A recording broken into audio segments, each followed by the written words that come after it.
তুমি ছাড়া তো আমার আর কেউ নাই।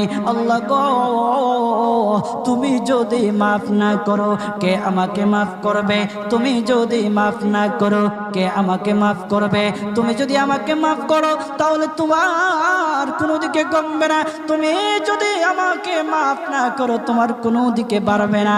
আল্লাহ গো, তুমি আমাকে মাফ করে দাও। সারাটা জীবন অন্যায় কাজ করেছি, সারাটা জীবন নাফরমানি করেছি, আমার কাছে কালেমার দাওয়াত কম আসে নাই, আমার কাছে কালেমার দাওয়াত কম আসে নাই, আমাকে লোকেরা কম বোঝায় নাই। ওগো আল্লাহ, তুমি আমাকে মাফ করে দাও।